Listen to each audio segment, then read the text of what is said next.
Então vejam, pessoal, que o grande problema de definir o que é área rural e o que é área urbana é que o 32 do CTN definiu o que era urbana e o 15 do decreto 57 definiu o que era rural. E óbvio, essas definições diversas muitas vezes entram em conflito. Qual a solução? A solução foi judicializada. E o que o Supremo Tribunal Federal fez foi dar preferência ao Decreto-Lei 57/66 e, portanto, estabeleceu como parâmetro que uma área será urbana, na verdade, quando não for rural.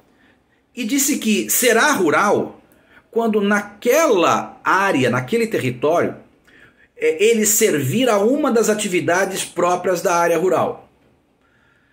E aí, então, o que a gente tem é que nada impede que dentro de uma área dita urbana por um município, nós tenhamos lá um imóvel que seja rural.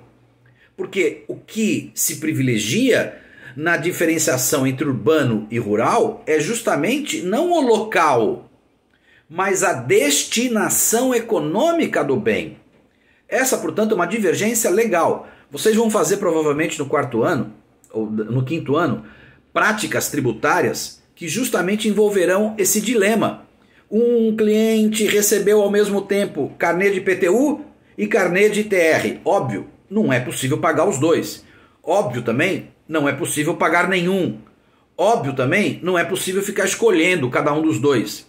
A única hipótese, portanto, que soluciona essa questão é a interposição, o ajuizamento de uma ação de consignação em pagamento por conta desta dúvida que não foi gerada pelo contribuinte. Não é o contribuinte o causador da dúvida, não é que ele é burro que não sabe identificar o fato gerador. O problema é, eventualmente, uma discussão entre dois entes políticos em tese legitimados para cada um dos impostos. A União cobra ITR e pode cobrar. O município cobra IPTU e pode cobrar. E a solução de quem é o verdadeiro credor vai ser do juiz, nesse caso o juiz federal, porque envolve a União, que vai ter que decidir se, afinal de contas, a preferência é ter aquela área como área urbana ou se a preferência é ter aquele imóvel como imóvel rural.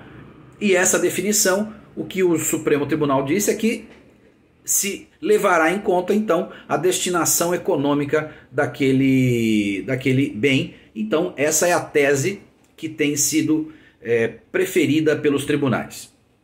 O segundo aspecto é o aspecto espacial, ou seja, em que território geográfico se dará a ocorrência do fato gerador. É óbvio, como o IPTU é um imposto municipal, a gente sempre vai trabalhar com o local do município, com o território daquele município, com a área daquele município.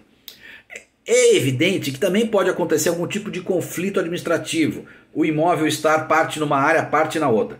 Nesse caso, a justiça tem decidido que vale o maior percentual, ou seja, onde o imóvel está em maior percentual, será desse município a legitimidade para a cobrança. Se porventura houver cobrança do IPTU total por dois municípios, portanto houver uma dúvida sobre onde o imóvel se localiza, de novo, não é do contribuinte a responsabilidade por definir quem é o seu verdadeiro credor. Temos de novo uma ação de consignação em pagamento e a justiça é que vai decidir como resolver essa questão. Lembrando, eu só não tenho algumas soluções. Pagar dois eu não vou pagar, pagar nenhum eu também não vou pagar. E não posso ficar eu, o contribuinte, escolhendo, porque quem paga mal, paga duas vezes. Então não se trata de escolha, e sim se trata de uma questão absolutamente certa, indiscutível, tá bom? O terceiro aspecto é o aspecto temporal, ou seja, qual é o momento em que se considera ocorrido o fato gerador. Ora, tão logo haja propriedade, nasce o fato gerador. O fato gerador nasce a partir do instante em que se detecta a ocorrência de uma propriedade. Eu volto em seguida.